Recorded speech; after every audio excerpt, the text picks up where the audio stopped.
Hey, what's up guys? It's Patrick here, bringing you guys a brand new video on a pretty hot topic, and that is cheating and the #1 spot in Clash of Clans. So, the new maintenance break that came out today had to deal with the fact that people were bypassing the personal break feature.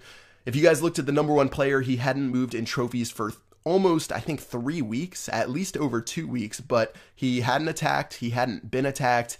People were wondering what was going on, so Supercell just implemented a hotfix, and rather than just talking about that, I thought I would sort of just talk about the history of the #1 spot, the history of cheating methods in Clash of Clans, and why you really should not even care about the Champions League because it is so broken and it's a complete joke. So, let's go ahead and start it off. Let's flash back to 2012. I believe in September, that's when I started playing the game. And during this time, you actually could only get to Town Hall 8. So there was a lot of chaos in the top position. People actually really didn't care too much about the top players because, to be honest, Clash of Clans hadn't blown up yet. Clash of Clans really didn't explode till around December or January. And I think around maybe November to December, the first real #1 player emerged, and his name was Shady. He actually held the spot for a pretty good amount of time. It really wasn't too well documented. I can't tell you guys if Shady was cheating or not. I don't have any evidence of that, and I'm not just going to throw dirt at him. So I'm just going to assume that he was a clean #1 player. I think he had around 3,850 trophies, and I think he was truly the first real #1 player that people recognized.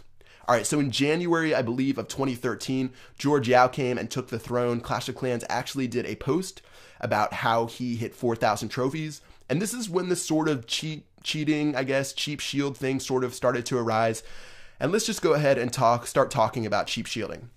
So what cheap shielding is say I'm the #1 player in Clash of Clans.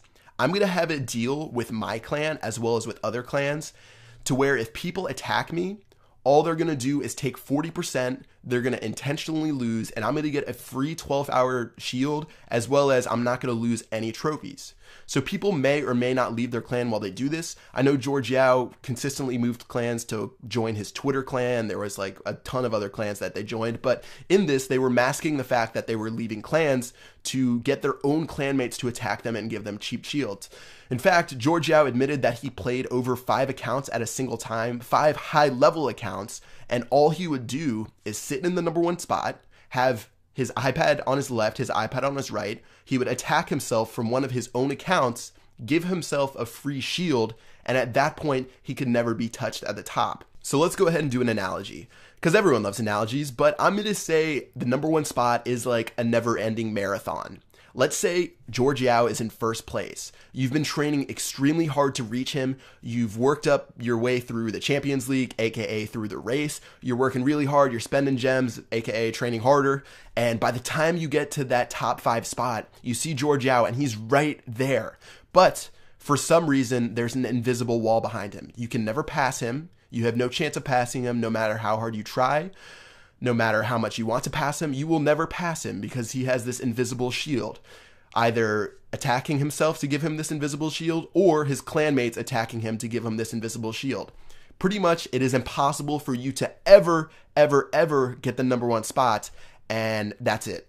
No matter how hard you've trained, how much you love this marathon and you want to run it, you will never have the chance to win just because someone has 2 iPads, they can attack themselves, and that's it. That's literally the only chance. So, while some people may defend cheap shields, personally I think it's disgusting that you can just attack yourself, and it's totally against the ethics of the game. I think when Supercell created the game, they wanted everyone to be able to be attacked at one point instead of just sitting there and having free shields and not giving fair play. Overall, I have a huge opinion on cheap shields, but I'll save you guys the time, and that was mainly what George Yao did to keep his same spot. So at this point, you sort of started to see an ego come with the #1 player. When George Yao retired, he equated himself to Michael Jordan, although he was just abusing game mechanics the whole time. And yeah, that was sort of his legacy. So let's go ahead and go to the next player. And this was Dream, I believe was his name. And he was a pretty recent top player. He did an interview with another Clash of Clans YouTuber. During this interview, I don't know why you would say this out loud, he admitted to using an assisted touch machine to stay online indefinitely. So I'm going to put one on your screen right now. You can see what it does. And the fact that people are using machines to keep themselves in the top spots is absolutely ridiculous. If you're a player like I am, when I went to the top 200, you're working hard, you're staying online to do this. The fact that someone's using a machine built of Legos to keep themselves online indefinitely is absolutely crazy. So Supercell did actually put in a patch to help fix this. They put in a personal break feature to where every like 8 hours it would log you off for a couple minutes. But still, the fact that you can stay on for 8 hours is crazy just because you have a Lego or something touching the machine. It was also accused that Dream used cheap shields, but again, that was sort of the norm, not making it right, but yeah. All right, let's go ahead and go to the player right now, and that's Mohamed Maher. I don't even know how to pronounce it, but during this period, he also did another interview with the Clash of Clans YouTuber. During this, he said that he shared his account with another person, which I think is totally wrong. The fact that he would just stay online forever and when he went to bed, he'd have someone else play it. Personally, I think that that's sort of unethical that, again, you're not using this account by yourself. You're having someone else help you beat the system, tap the machine, and keep you online. But recently, the whole thing with the #1 player now is the fact that he stayed at the same trophy count for 3 weeks. So people were sort of wondering what was going on. I know I mentioned it in the most recent video, and it came out that I actually talked to one of the Supercell employees, and he told me that people were staying online for over 24 hours using an iMod hack. So what this hack allowed people to do is get around the personal break feature to the point where they would stay online forever. So it's not completely known if he was using this iMod hack to stay online forever, but the fact that he was at 4,521 trophies for over 2 weeks before this hit, as well as right when the patch came out, he dropped 40 trophies. I guess I can leave you guys to take your conclusions from there. Other cheating tactics that have gone on while Clash of Clans has been around is the sandbox mode, where pretty much people can attack any base they want. And why that sounds like a great feature, say if I'm the #1 player in Clash of Clans and I know the #2 player is on my revenge list, I can use this sandbox feature to pinpoint his base. I can attack it 30 times. I can get the perfect attack strategy with this sandbox mode to where none of my attacks count.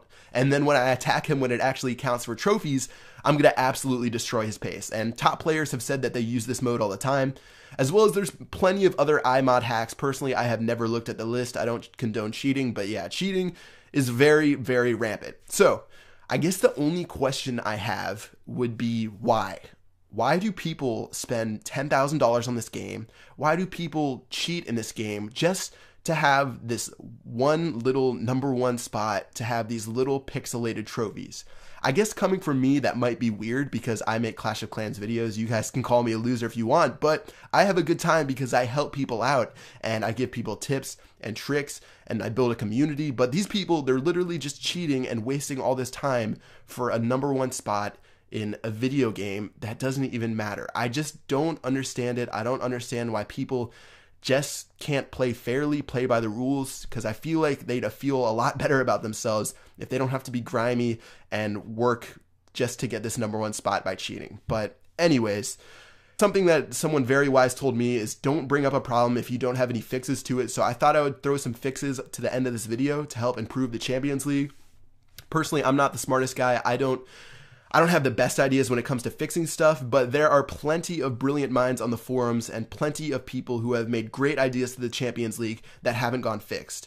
I know that Supercell is doing their best job trying to fix the Champions League as it is, but currently it is a mess. It has been a mess for the last year and a half, and they definitely have to improve it. I know that they just released this maintenance break, but when people are doing these egregious errors, they need to hold people accountable. So let's go ahead and get to the first thing that should be fixed. First of all, no more 40% shield. The fact that someone can attack you, get to 40%, actually give you a free shield and you get to keep your trophies is crazy. You need to get rid of the 40% shield in the Champions League. It's hard to believe this has been around for over a year and Supercell has not fixed it. So please implement that as soon as possible. #2, there needs to be way stricter rules when it comes to breaking the rules, I guess. There needs to be stricter rules when it comes to breaking the rules. There needs to be absolutely no account sharing in the Champions League, absolutely no assisted touch, absolutely no iMod hacks, or else you face the risk of getting banned. Supercell actually has this data. They know when people are online for 24 hours or longer. I know that they make a lot of money off this people, but if they find people in this offense, they should give them a warning, maybe drop them like 500 trophies, and then if they break the rules again, they should just straight up ban them. There's no reason for them not to do this. I know that they want to make money, but to be ethical and to hold yourself accountable, you need to make sure you're keeping control of these top players. And yeah, it's pretty obvious. These people are admitting in interviews that they are cheating. They are posting videos online of themselves cheating. I don't know what other grounds there are to kick these people out of the game. It's crazy. And then the final thing to help fix the Champions League is for people to stop idolizing these players. Instead of idolizing these players for being the number one players, you guys should instead, I guess, idolize Supercell for making a great game. There's no reason to interview these players on YouTube for being scummy, for cheating, to using all these different methods to be the number one spot, when in reality, they're creating invisible force fields so people can never attack them. So don't give them fame, don't give them fortune. Yeah, that's all I have to say about it. All right, guys.